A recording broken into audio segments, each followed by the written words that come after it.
আপনাদের সবাইকে স্বাগতম আমাদের চ্যানেল রহস্য চক্রে। আপনারা শুনছেন রহস্য চক্রের এপিসোড 2 পুতুলের চোখ। গল্পটি কেমন লাগে অবশ্যই আপনারা কমেন্টে জানাবেন। ভালো লাগলে অবশ্যই একটি লাইক এবং শেয়ার করে দেবেন বন্ধুদের সাথে এরকম আরও গল্প শুনতে। চলুন আমরা প্রবেশ করতে চলেছি একটি রহস্যে মাখা গল্পের দিকে, যেখানে মূল ক্যারেক্টারে রয়েছে রোহন, অর্থাৎ একটি ফটোগ্রাফার, এবং তার সাথে রয়েছে একটি পুতুলের কাহিনী, যার জন্যই আজকে হয়তো একটি পরিবারের অন্তিম পরিণতি হতে বাধ্য হয়েছে। চলুন আমরা চলে যাই সেই গল্পের দিকে। আজ গন্তব্যটা বেলগ্রাম, একটি খুবই পুরাতন গ্রাম, শহর থেকে অনেকটাই দূরে। আমাকে যেতে হবে, কিছু ফটোগ্রাফির কাজ সেখানে বাকি রয়ে গেছে। পুজোর সময় একবার গেছিলাম একটি মেয়ের আবদারে, কিছু ফটোগ্রাফি করে বাড়ি ফিরে এসেছিলাম সকাল সকালে। লাস্ট ট্রেন আবার 4টায়, যাই তাড়াতাড়ি বেরিয়ে পড়ি। গিয়ে ট্রেনটা যদি মিস যায়, তারপরের ট্রেন ধরলে আজকে আর ফেরা হবে না, রাতটা ওখানেই কাটাতে হবে। এই ট্যাক্সি ভাই, যাবে নাকি স্টেশনের দিকে? হ্যাঁ দাদা বলেন, কোথায় যাবেন? আসলে ট্রেন ধরার জন্য স্টেশনে যেতে হবে। আচ্ছা, কত টাকা নেবেন? বেশি না দাদা, 30 টাকা দেন, তাহলেই দিয়ে আসবো। 30 টাকা একটু বেশি হয়ে যাচ্ছে না দাদা? 20 টাকা নেন। না দাদা, সকাল থেকে একটাও কাজ পাই না, একটাও খরিদ্দার নেই রাস্তায়। আপনি এসেছেন, এত দূর যাবেন বলছেন, তাই 30 টাকাই বললাম। না পেলে তো 50 টাকাই বলি। আপনাকে দেখে ভদ্রসভ্য মানুষ মনে হচ্ছে, তারাও আছে, তাই আপনাকে বলছি 30 টাকা দেন, তাহলে স্টেশনে দিয়ে আসবো। আচ্ছা চলেন, আর কি বলা যায়। স্টেশনে গিয়ে দেখি ট্রেনটাই মিস। ও, আজ হয়তো আর বাড়ি ফেরা হবে না। একটা ফোন করে দিই বাড়িতে, বাড়িতে মাকে জানিয়েও দিই আজ আর বাড়ি ফেরা হবে না, কাজের সূত্রে সেখানেই আজকে রাতটা কাটাতে হবে। হ্যাঁ মা, আজ আর বাড়ি ফেরা হবে না, তুমি খেয়ে দিয়ে বাবাকে নিয়ে শুয়ে পড়ো। আমি কাল সকালেই ট্রেন ধরে ফিরে আসবো শহরের বাড়িতে। 1 থেকে 1.5 ঘন্টা পর ট্রেনের আওয়াজ পাই। ট্রেনের আওয়াজে তার ঘুমটাও ভেঙে ওঠে। ওফ, ঘুমিয়েই পড়েছিলাম, ভাগ্যিস ট্রেনটা এলো। বেশ কিছুক্ষণ বসে থাকার পরে রোহন বলে ওঠে যাত্রীদের, দাদা আর কতক্ষণ লাগবে ট্রেন ছাড়তে? যাত্রীরা বলে, আরে দাদা, এই লাইনের এই ট্রেনটি তো লেটই করে, আপনি কি নতুন নাকি? হ্যাঁ দাদা, এই লাইনে বলতে গেলে আমি নতুনই, কিন্তু আগে একবার গেছি জানেন তো, এই কয়েকদিন আগে। আমি আসলে একজন ফটোগ্রাফার, ফটোগ্রাফারের নেশায় গ্রামে গ্রামে যাই মাঝে মাঝে, তবে এই দিকটা অতটা যাওয়া হয়নি। আসলে আমার সোশ্যাল মিডিয়া থেকে একটি মেয়ে পুজোর সময় বলেছিল, সেই সূত্রেই যাওয়া। ফিরেও এসেছিলাম, সেদিন হয়তো সকাল সকাল গেছি, আজকে ট্রেনটা মিস হয়ে গেল জানেন দাদা। সেই স্টেশনে ঢুকছি, তখনই ট্রেনটা মিস। ও আচ্ছা আচ্ছা দাদা, তাহলে রাত কোথায় কাটাবেন আজ? আজ ভাবছি ওখানেই কোনো হোটেলে কাটিয়ে দেবো রাতটা। ট্রেনের হুইসেলটা বেজেও আস্তে আস্তে ট্রেন গন্তব্যের দিকে এগিয়ে যেতে থাকলো। 9-10টি স্টেশনের পরে এলো সেই বেলগ্রাম স্টেশন। রোহন নামলো। অবশেষে স্টেশনে এসে পৌঁছাতে পারলাম। চলো জমিদার বাড়ির দিকে। 4টে তো বেজেই গেল। বাস থেকে আবার রোহন শুনতে পেল ট্রেনের হুইসেলের আওয়াজ। লাস্ট ট্রেনটাও বেরিয়ে যায় চোখের সামনে থেকে। উফ, এই ট্রেনটা ধরে বাড়ি চলে যাওয়া যেত, কপালে নেই আজকে, যা বুঝলাম। সেই সময় ফোনের রিংটোনটা আবার বেজে ওঠে। দেখে মা ফোন করেছে। হ্যাঁ মা বলো। আরে না না, ট্রেনটাই বেরিয়েই গেল গো। আরে না না, ট্রেনটা বেরিয়ে গেল বুঝলে, আজ আর বাড়ি ফেরা হবে না, তোমাকে তো প্রথমেই বলেছিলাম। কাজের সূত্রে মাঝে মাঝে এরকম হয়। ঠিক আছে, তোমার সাথে আমি রাতে কথা বলছি। ফোনটা কেটে দেয় রোহন। এগিয়ে চলে সেই জমিদার বাড়ির দিকে, যেদিকে তার গন্তব্যস্থল। জমিদার বাড়িতে ঢোকার আগেই তার চোখ পড়ে একটি মেলার দিকে। মেলাতে বেশ কয়েকটি দোকান, ভিড় জমেছে মেলাতে। গ্রামের মানুষ এইসব নিয়েই সারা বছর কাটায়। সে এইসব জানতো। আসলে সে অনেক কাল আগে থেকেই ছোট ছোট এরকম গ্রামের গল্প পড়তে খুবই অভ্যস্ত। তাই সে বেশি কিছু না দেখে এগিয়ে চলে সেই জমিদার বাড়ির দিকে। এখানে বলা যায় জমিদার বাড়ির সামনে থেকেই মেলার সূত্রপাত। এই দেখে রোহন বলে, ওহ ভালো হলো, আজকে খাবার দাবারটা এখান থেকেই সেরে নিয়ে, হোটেল তো বলাই আছে, তাই এখান থেকেই বেশ কিছু খাবার খেয়ে নিয়ে একবারে হোটেলে ঢুকে যাবো। আর সকাল হলেই তো ট্রেন, বাড়ি ফেরাচ্ছি তারা। তাই আজ এই মেলাটা বসেছে, খুব ভালোই হলো। বেশ কিছুক্ষণ সে বেশ কিছু ফটো ক্যামেরা বন্দি করে সেই জমিদার বাড়ির। সূর্য অস্তের সেই দিনটিও খুবই ভালো ছিল, তাই বেশ কিছু ভালো ভালো ফটো উঠে আসে তার সেই ক্যামেরায়। রোহন যখন সেই জমিদার বাড়ির সামনে দিয়ে আসছিল, জমিদার বাড়ির সামনেই তার চোখ পড়ে একটি মাটির পুতুলের দোকানে। রমেশবাবুর মাটির পুতুলের দোকান। লোকটাকে দেখেই মনে হচ্ছে খুবই বয়স হয়েছে। তার দোকানে নতুন নতুন অনেক রকমের পুতুল, তার মধ্যে কিছু আছে মাটির পুতুল, পোড়া মাটির পুতুল, এমনি যেমন শহরের দিকে পুতুল পাওয়া যায় সেরকমও কিছু পুতুল পাওয়া যাচ্ছে। কিন্তু রোহনের চোখ যায় সেই মাটির পুতুলের দিকে। সেই পুতুল বলতে এখানে বোঝানো হয়েছে একটি এমন পুতুল যেটা সবার থেকে আলাদা ছিল। চোখ দুটি কাচের মতো জলজল করছে। পোড়া মাটির হলেও পুতুলটিকে দেখে মনে হচ্ছে জীবন্ত। রমেশ দোকানদারকে গিয়ে বলে, কাকা এখানে পুতুল তো তোমার বেশ ভালোই কালেকশন দেখছি।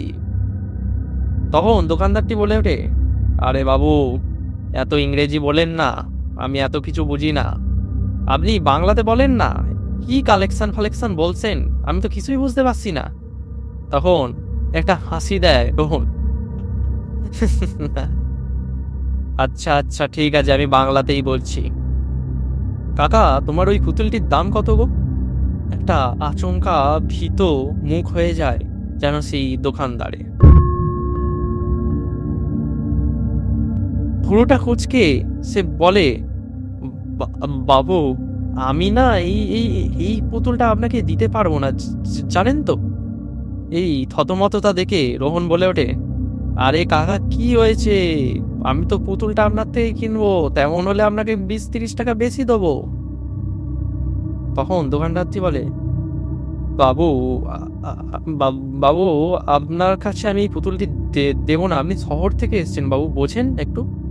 আরে কাকা কি হয়েছে, এই পুতুলটা কি আমাকে মেরে ফেলবে নাকি, আপনি এমন করছেন? আর আপনি এমন করছেন সেই ভুতুড়ে যেন ব্যাপার। আরে এটা যদি ভুতুড়েও হয়, আমি এইসব ভূত ফুতে বিশ্বাস করি না কাকা। আপনি পুতুলটা দেন, কত টাকা বলেন। বেশ কিছুক্ষণ তর্কাতর্কি চলে রোহন এবং সেই দোকানদারের মধ্যে। না না না না বাবু, আমি আপনাকে এই পুতুল দিতে পারবো না, আপনি অন্য পুতুল নেন না, আপনাকে আমি 20-30 টাকা কমে দিয়ে দেবো। আরে কাকা আপনি দেন না, কেন এরম করছেন? এরম করে বেশ কিছুক্ষণ তর্কাতর্কি করার পরে শেষ পর্যন্ত সেই দোকানদার ভাবে তর্কাতর্কি করে আর কোনো লাভ নেই, যখন রোহনবাবু এটা বলছেনই তাই দিয়েই দেয়া যায়। রোহন সেই পুতুলটি বেশ কিছু টাকা বেশি দিয়েই কেনে। দোকানদারও খুশি হয়ে যায়, আর কিছু বলে না। রোহন ফিরে আসে। এবার রোহনের কণ্ঠে ফিরে যাওয়া যায়। শেষমেশ এই কাকাটাকে বুঝিয়ে বাজিয়ে পুতুলটা কেনাই গেল। তো দরাদরি করে না এই গ্রামের মানুষগুলি, এত ভয় পায় কেন আমি বুঝতেই পারি না।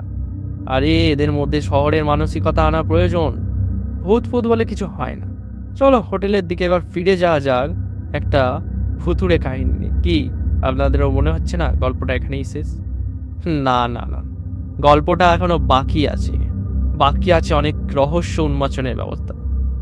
শুনতে থাকুন আমাদের সাথে রহস্য চক্রের এই এপিসোড। আর কেমন লাগছে আপনারা অবশ্যই আমাদের কমেন্টে জানাবেন। আপনাদের সাথে যদি কোনো সত্য ঘটনা ঘটে থাকে আমাদের জানাতে ভুলবেন না। চলুন হোটেলের দিকে এগিয়ে যাওয়া যায়। রোহন হোটেলে গিয়ে প্রথমে স্টাফকে বলে, দাদা আপনাদের এখানে নেটওয়ার্ক ব্যবস্থা ঠিকঠাক আছে তো?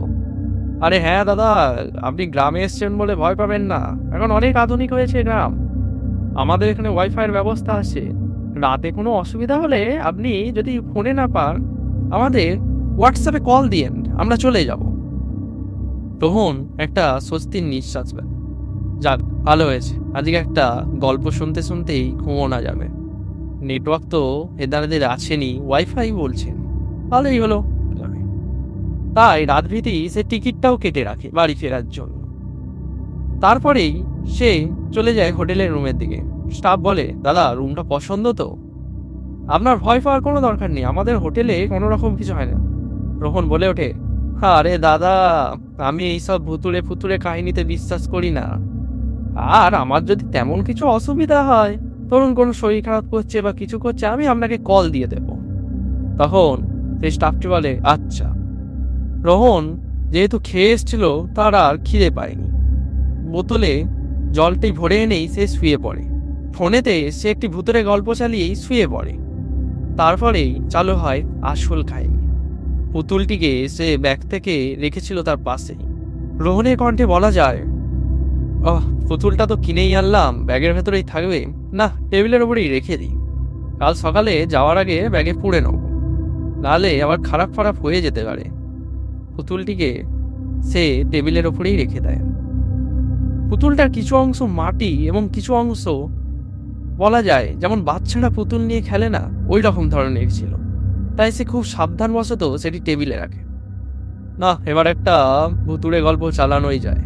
ঠিক ভুতুড়ে গল্পটি চালাতে যাবে তার ফোনে, তখনই সে বুঝতে পারে বাইরে বৃষ্টি চালু হয়েছে। খুবই জোরে হচ্ছে বৃষ্টি, হাওয়াও দিচ্ছে খুব জোরে। মনটা আরো আনন্দিত হয়ে ওঠে।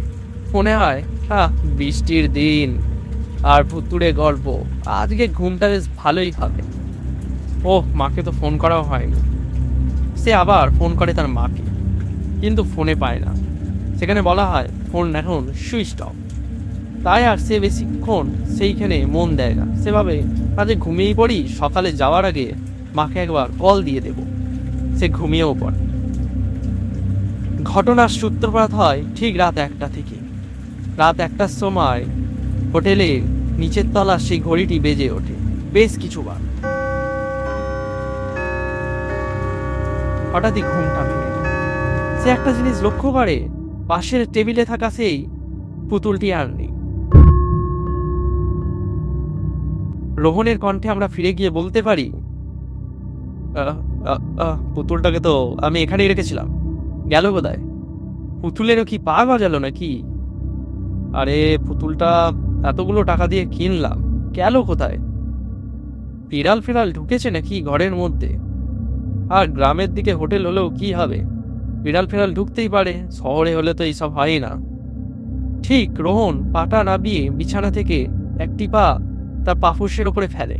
সে দেখতে পায় পুতুলটি দরজার সামনে বসে আছে।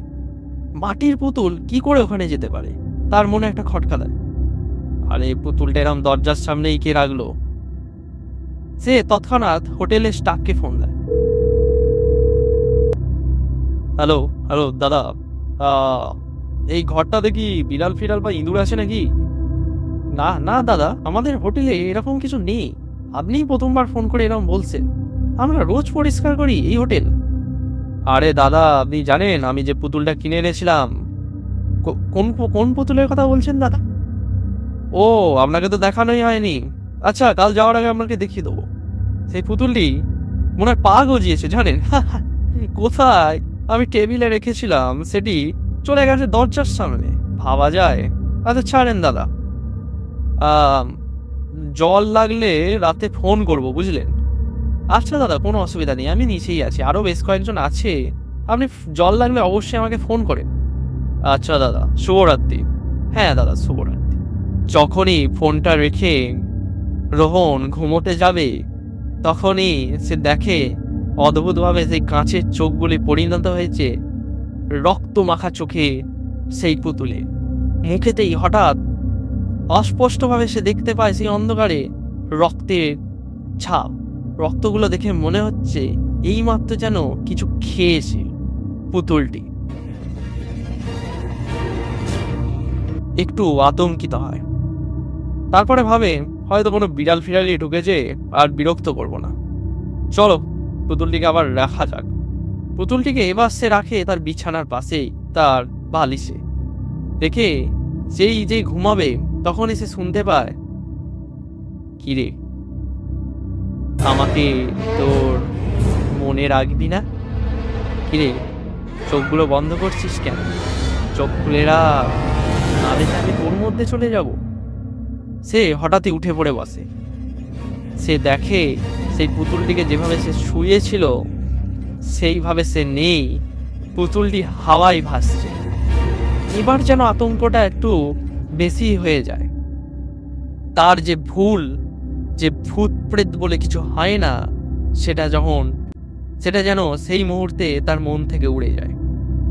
তার এবার গলাটা শুকিয়ে আসে। অদ্ভুত ব্যাপার, সেটা স্বপ্নে দেখছিল। তাই আবার সে ভাবে, আরে এইসব স্বপ্নগুলো হচ্ছে কেন আসে আমার মধ্যে, আমি নিজেই বুঝতে পারি না। জলের বোতলটা কোথায়? সে হাত দিয়ে দেখে জলের বোতলটা বেশ কিছুটা দূরে আলমারিতে চলে গেছে। আরে বাবা, এটা হচ্ছে নাকি আমার সাথে? জলের বোতল রাখছি টেবিলে, সেটা চলে যাচ্ছে আলমারিতে। পুতুল রাখছি সামনে, সেটা চলে যাচ্ছে দরজার সামনে। হচ্ছেটা কি? সে গিয়ে যখন জলের বোতলে জলটি খাবে, সে লক্ষ্য করে এক বিন্দু জল নেই সেখানে। কিন্তু একটু আগেই তো সে এক বোতল ভর্তি জল ভরে এনেছিল, গেলটা কোথায়? মনে একটা খটকা যায়। তখন তার সেই স্বপ্নে ঘটে যাওয়া ঘটনাটি বাস্তব রূপ নেয়। সে একটু ঘুরে বিছানার দিকে আসবে, সে দেখে সেই পুতুলটি পাখার সমতুল্য হয়ে গেছে। একটা পুতুল যে অবস্থায় কিনে না, সেই অবস্থায় নেই। অস্বাভাবিক প্রাপ্তবয়স্ক মহিলার রূপ নিয়েছে, আর একভাবেই ফিস ফিস করে বলে চলেছে,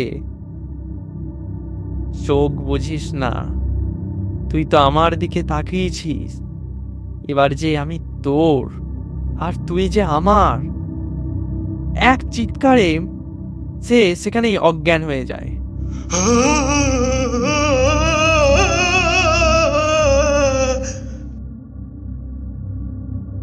যখন তার জ্ঞান ফেরে, সে নিজেকে লক্ষ্য করে পাশের একটি সরকারি হসপিটালে সে ভর্তি। স্টাফ বলে, দাদা আপনার কি হয়েছিল বলেন তো? আপনি এক চিৎকারে হঠাৎই অজ্ঞান হয়ে যান। আমরা নিচে থেকে বেশ কয়েকজন গিয়ে অনেকবার দরজায় ঠোকা মারি, কিন্তু আপনার কোনো শব্দ না পেয়ে আমরা শেষমেশ দরজাটাকে ভাঙতে বাধ্য হই। পরে যে আপনার পুতুলের কথা বলছিলেন না, সেটা তো আপনার মুখের ওপরেই পড়েছিল। পুতুলটি কি আপনাকে চড় মারছিল? আপনি ওরম ভাবে চিৎকার হয়ে অজ্ঞান হয়ে গেছিলেন। তখন রোহন বলে ওঠে, পুতুলটি আমার মুখের ওপরে মানে? পুতুলটি যে আমার সাথে অস্বাভাবিক কাণ্ড করেছিল, ও তো বিছানায় ছিল, আমার মুখের ওপরে এলো কি করে? আরে দাদা, আমরা এসব জানি না, যেটা আমরা দেখেছি আপনাকে তো আমরা সেটাই বলছি। রোহনের সেদিন আর শহরের বাড়িতে ফিরে আসা হয়। সে একটা কথা নিজের মনে নিশ্চিত করে ফেলে, এই পুতুলটার মধ্যে এমন কিছু অস্বাভাবিক জিনিস আছে যেটা তার সাথে এরকম করে চলেছে। তাই সে একটা সিদ্ধান্ত নেয়, সেই পুতুলটিকে নিয়ে সে শহরের বাড়ি ফিরে যাবে এবং সেখানে গিয়ে এই রহস্য উন্মোচন করবে। কিন্তু এই ভাবনায় যে তার জীবনের সব থেকে ভুল হয়ে উঠেছিল, সেটা সে বুঝতে পারেনি। পরের দিনই সকালের প্রথম ট্রেন, যেটি ছিল সকাল 7টার সময়, সেটা ধরেই সে ফিরে আসে সেই পুতুলটিকে নিয়ে তার শহরের বাড়িতে। প্রথমে এসেই তার মাকে সে সেটি দেখায়। মা, এই দেখো, একটা পুতুল কিনেছি। ছোটবেলা থেকে তো তোমাদের অনেকবারই বলেছিলাম এরকম পুতুল কিনে দেওয়ার জন্য, কিনে তো দিলে না, এবারে আমি গিয়েই কিনে আনলাম, কেমন হয়েছে বলো? মা কিছুটা আতঙ্কিত হয়, যেন তিনি আতঙ্কিত। তার সেই মুখ দেখে রোহন আতঙ্কিত হয়ে তার মাকে বলে, কি হয়েছে মা? মায়ের কিছু উত্তর আসেনি, তাই সে সেই পুতুলটিকে নিয়ে তার ঘরে চলে যায়। সেই রাতে তার মা এবং সে একই সাথে শুয়েছিল। বাবার ছিল নাইট ডিউটি, তাই বাবার সেদিন বাড়ি ফিরিনি, তাই তার মা ও সে শুয়েই ছিল। হঠাৎই দুজনে অনুভব করে একটি ঘড়ির আওয়াজ। ঘড়িটি গ্রামের দিকে পুরানো কোনো জমিদার বাড়ি বা হোটেলে যেরকম বাজে সেইভাবেই বেজে উঠেছিল। কিন্তু আশ্চর্য বিষয়, তাদের ঘরে স্মার্ট ঘড়ি ছাড়া অন্য কোনো এরম ঘড়ি থাকেনি, আর স্মার্ট ঘড়িতেও এরম আওয়াজ আসেনি। তাই তারা আতঙ্কিত হয়। তার মা উঠে বসে রোহনকে বলে ওঠে, বাবু তুই কি কিছু শুনলি? একটা ঘড়ির আওয়াজ, আমাদের পাশেও কোনো বাড়িতে তো এরম ঘড়ি নেই, আমাদের বাড়িতেও নেই, আর ঘড়িটা এমন বেজে উঠলো যেন মনে হলো এই ঘরেতেই অবস্থিত। হ্যাঁ মা, আমিও এরকম একটা আওয়াজ শুনলাম, কোথা থেকে আসলো বলো তো, ব্যাপারটা আমি কিছু বুঝতে পারছি না, বুঝলে? আচ্ছা, শুয়ে পড় বাবু, কাল দেখা যাবে, যা হবে। পরদিন রোহন সিদ্ধান্ত নেয়, যেহেতু তার বাবা এসেছে তাই তার বাবার সাথেই মা আজকে নিচে শোবে। তাই সে সিদ্ধান্ত নেয় পুতুলটার উপরে আজকে লক্ষ্য রাখবে সারা রাত এবং ক্যামেরা বন্দিও করবে। তাই সে আগে থেকেই ঘরের একটি কোণায় ক্যামেরাটিকে অবস্থান করে রাখে এবং সে শুয়ে পড়ে। কিন্তু অবাস্তব বিষয়, পরদিন সকালে সেই ঘর থেকে মেলে রোহনের সেই ঝুলন্ত দেহ। বাবা মায়ের কান্না এবং প্রতিবেশীদের চিৎকারে তার বেশ কিছু ছোটবেলার বন্ধুরা ছুটে আসে পাশের বাড়িগুলির থেকে। তার মা হঠাৎই বলে ওঠে, আগে কিছু তো এরকম হয়নি। একটা পুতুল এনেছিল, বুঝলি বাবু, একটা পুতুল সে গ্রাম থেকে কিনে এনেছে। তারপর থেকে এই বাবুটা যেন কেমন হয়ে গেছে। এই দুদিন কি ঘটলো বলতো? আমার বাবুটা সব ছেড়ে চলে গেল। আমি ওই পুতুলকে রাখবো না, জানিস তো, আমি ওই পুতুলকে কেটে ফেলে দেবো। ওই পুতুলটাই কিছু করেছে। জানিস, কাল যখন আমরা ঘুমাচ্ছিলাম, বাবু ওই ঘড়ির আওয়াজে একবার চিৎকার করেছিল। আমরা যখন ওর কাছে যাই, ও বলে পুতুলটা আজকে আমাকে মেরে ফেলবে। আমরা ওর কথাটা হয়তো শুনলে আজকে আমার বাবুটা বেঁচে থাকতো, জানিস। বাড়ির পাশে থেকে ছুটে আসা সেই বন্ধুরা এই ঘটনায় কিছুটা অবাক হয়ে যায়। একটা পুতুল কি করে রোহনকে মারতে পারে? এত জায়গায় ও ফটোগ্রাফি করেছে, বেশ কয়েকটি পুতুল এই জায়গায় ফটোগ্রাফি করেছে, তাতেও তার কিছু হয়নি। আজ একটা পুতুলের জন্য সে প্রাণ দিতে পারে? তারপরেই তারা লক্ষ্য করে রোহনের মা ছুটে গিয়ে সেই পুতুলটিকে তার বাড়িতে থাকা ছুরি দিয়ে কেটে ফেলে এবং কেটে ফেলে সেটিকে বাড়ির পাশে এই বাগানেতে ছুঁড়ে ফেলে দেয়। তারা লক্ষ্য করে সেই পুতুলটির চোখগুলি কাঁচের মতো। এরম পুতুল তারা আগে কোনোদিন দেখেনি। তারা আর কিছু বলে না। শেষকৃত্য করা হয় রোহনের। হঠাৎই তার পরের দিনই সেই 4 বন্ধুর ঘুম ভাঙে আবার সেই প্রতিবেশীদের চিৎকারে। বাড়ির সামনে যেখানে সেই পুতুলটিকে ছিঁড়ে রোহনের মা ফেলে দিয়ে এসেছিল, সেই বাড়ির সামনের গাছে রোহনের বাবা ও মায়ের ঝুলন্ত দেহ। অবাক হয়ে যায় সেই 4 বন্ধু। কাল রোহন আর আজকে আবার রোহনের বাবা মা। হচ্ছেটা কি? গোটা একটা পরিবার শেষ হয়ে গেল। তারা সিদ্ধান্ত নেয় পুলিশ এই বাড়ি সিল করার আগেই তারা একবার রোহনের রুমে গিয়ে দেখবে। তারা লক্ষ্য করেছিল একটি ক্যামেরা বসানো ছিল। তারা জানতো রোহন এরম কিছু হলেই ক্যামেরা বসিয়ে রাখতো। তাই তারা সিদ্ধান্ত নেয় রোহনের ক্যামেরাটি একবার তারা চেক করবে। যেই কথা সেই কাজ। 4 বন্ধু যায় রোহনের সেই বন্ধ ঘরটিতে। তারা প্রথমে গিয়েই যেটা উদ্ধার করে সেটি হলো একটা পচা গন্ধ। গন্ধটা এমন ছিল যেন রক্ত পচা। অনেকদিন ধরে কোনো পচা রক্ত জমে থাকলে যেরকম একটা গন্ধ, আঁশটেনি গন্ধ নাকে এসে পড়ে, সেরকমই ছিল গন্ধটি। এক বন্ধু বলে ওঠে তার মধ্যে, এই এই এই ভাই ভাই, এখান থেকে চলে যাও। 3 জনে তো মরেইছে, এবার আমরাও মরবো, বুঝলি তো। একজন জোর জবস্তি করে বলেই উঠল, আরে দাঁড়া না, একটা বন্ধুর মৃত্যু হয়েছে, তার রহস্যটা আমাদের বের করতে হবে না? চুপ করে দাঁড়া, ক্যামেরাটা আমরা চেক করেই বেরিয়ে যাব। আর পুলিশ আসতেও এখনো 1-2 ঘন্টা লাগবে। ময়না তদন্ত হবে, তারপরে তো আসবে। হয়তো কেউ মেরেও দিতে পারে দুষ্টুমি করে, কারোর সাথে হয়তো বাইরে শত্রুতা ছিল রোহনের বাবার, তাই হয়তো এরকম হয়েছে। তারপরই এক বন্ধু সেই ক্যামেরাটিকে তার হাতে তুলে নেয়। ক্যামেরাটি ওপেন করতেই তাদের প্রথমে চোখ যায় সেই ক্যামেরাতে বন্দি একটি ভিডিওর দিকে। তাদের যে অনুমান সেটাই ঠিক হয়েছে, রোহন পুরো ভিডিওটি করেই মারা গেছে। তাই তারা দেখে রোহন বিছানায় বসে আছে, ফ্যাকাশে মুখ এবং গোটা হাত পা সাদা। একটা মানুষ মারা যাওয়ার পরে তার গা হাত পায়ে যেমন রক্ত শূন্য হয়ে গিয়ে সাদা হয়ে যায়, সেই রকমই অবস্থা। মনে হচ্ছে কেউ যেন কিছুক্ষণ আগেই তার গা থেকে সমস্ত রক্ত চুষে খেয়েছে। চোখগুলি লাল লাল, পুরো রক্ত যেন ঝরে পড়বে।